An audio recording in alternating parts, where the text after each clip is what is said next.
In this video, we're going to look at setting up a Zoom for tournament use, as well as how to plug it in for room use so that people may join in your tournament.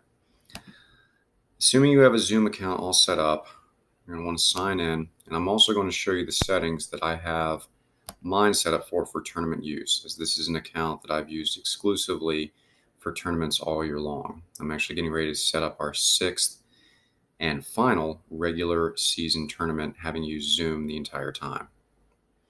First off, I want to go ahead and take a look at what our settings are so you can see how I have them set up. The waiting room is currently on, but as I'll show you in a second, when I turn on the actual Zoom just to explore it, I turn off the waiting room when it comes to tournament time, so that way I'm not constantly having to let folks in. It's just something that will automatically happen. Especially useful if a competitor gets disconnected and needs to reconnect for any reason whatsoever. It is good to have the waiting room on at the beginning while setting up breakout rooms, however. I'm just scrolling through. I'm not going to talk about all of these. This is simply just to show you what my settings are for the tournaments that we've been hosting all year long, because these settings have worked particularly well for us, and there really has been no major issues when it comes to the use of Zoom. The only major problems that have occurred have been connection issues, which you're going to find no matter what platform you choose to use. I'm demonstrating Zoom in this video, but there are other videos that I have compiled that demonstrate NSDA Campus, and there will be issues with that as well if somebody has a weak connection or if there's a problem with the server. So again, these are just the things that I have selected in our settings so that if you're wanting to know how to set up your Zoom for speech or debate tournament use, you can see what settings we have. And of course, you can always hit pause to review how the settings are set and go back and review this as well. So now that we've gone through the settings as they are set up on this account, I'm actually going to go through the creation of a meeting. Now, I suspect a lot of people have become fairly proficient with Zoom during this distance time, so some of this you may already be very well aware of. We're going to go to meetings. We are going to schedule a meeting. This is going to be for the debate portion of our league. The date for this tournament is tomorrow.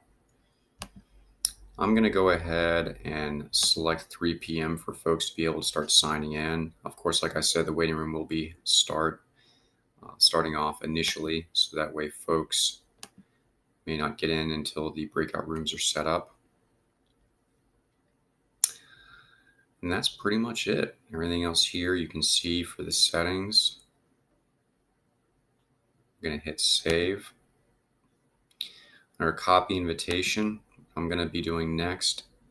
I need to go ahead and copy this Zoom meeting link because this will be necessary for use with tabroom.com. Going to tabroom.com once we have the meeting set up. If we open up the tournament, here it is, Shinball 3 Online. Under Sites and Rooms, you may notice that there is a entry URL in here. This is from the forensics meeting, the tournament that took place last week. So this link is essentially dead and could stand to be wiped out. But what's going to be important to understand is that when it comes to things like Congress, policy, Lincoln Douglas down here, public forum, I'm putting in the link for what I just created. So that way, when competitors log on tomorrow afternoon, anytime from 3 o'clock on, they'll be able to click on the link and join the Zoom. So that's really all that needs to take place on the Zoom end. Once they click on that link, they'll be in the Zoom, and it'll be up to the Zoom master to take care of things from there. Speaking of which, I'm just going to go just give a brief demonstration here of what it looks like to actually be in the Zoom and the things you can do with that. Starting the meeting here, we'll pull up the Zoom for use. One thing I would recommend is to share the link ahead of time and allow people to test it out, especially if there are folks that are uncomfortable or unfamiliar with competing in a virtual environment. It's just something that helps set the mind at ease. So if we look at the participants window here, we can see how I'm in here, and this is actually how folks can rename themselves. There's other video segments that go over renaming and such, but for purposes of running a tournament, under security here, you can disable the waiting room when you're ready to do so. But the biggest thing when it's actually tournament time, which it's not right now, but what I'm going to do is I'm actually going to look at setting up breakout rooms. So one thing we're going to look at is manually setting up breakout rooms. And the way to determine how many breakout rooms you're going to need is going to be based on what you need for your actual tournament. So looking at the tournament that I was in where I was pasting the link earlier, if I go to reports and pull up head count, I can see my entries. So for instance, we have 4 policy entries, which means we only need 2 rooms because you'll have 2 competitors to a room. For Congress, we're going to need 3. So you're putting these together, that's 5 currently. Here for Lincoln Douglas, we're going to need 13. So that makes 18 total. And then we need 10. So we're going to need 28 rooms for competition. But remember, you're also going to need a judge lounge as well. So that's going to make 29. And honestly, it doesn't hurt to have an extra room to put in people that have a bye. So let's just go ahead and say it's an even 30. In Zoom, you can have up to 50 breakout rooms. And also, depending on the plan you have, the most basic one, you can support 100 contestants. If it's going to be a truly large tournament, like ours have been over 100 every time, you're going to have to buy an expansion, which allows for 500 people.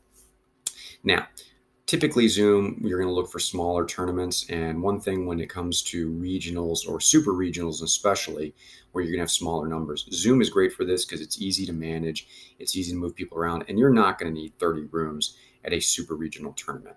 So for the purposes of this, I'm going to go and click create room. And then all you really want to do is you just want to go through and rename the room to whatever it is its function going to be. So here we have the different ones. Let's just call this Congress A for Chamber A. This is going to be Congress B for Chamber B, Congress C, and I mean, so on and so forth. I'm not going to go through every single one. Do notice though that I am giving them specific section labels. And I found that it's better to use letters than numbers, as individuals may become confused when it comes to whether or not is it around they're in right now? Is it, what is the designation of the 1 or the 2 or the 3? But if you say LDA, LDB, it makes it pretty clear that that's the section. So one thing that you're going to need in order to open up all rooms is somebody to actually join. Once one person joins and you assign them to a room, then you'll be able to actually go ahead and open up all rooms. So there's no way to really open it right now without having somebody else in here, but that is how you create the breakout rooms. For the purposes of your tournament, when it comes to setting up and making use of Zoom, we've done everything we need. We've created the meeting, we have started putting it in as the links in Tab Room, and now we've actually set up the breakout rooms, which will be the competition rooms that folks need to use. The last thing would be simply, as folks come in, to remind them to change their name to that of their tabroom.com code. And to be able to do that is just hover over your name, click rename, and then you can put in whatever it is the code is. If you're a judge, you're going to need to put judge afterwards. If you're a coach, you can put coach, so on and so forth. And that's how you set up and make use of Zoom for tournament purposes.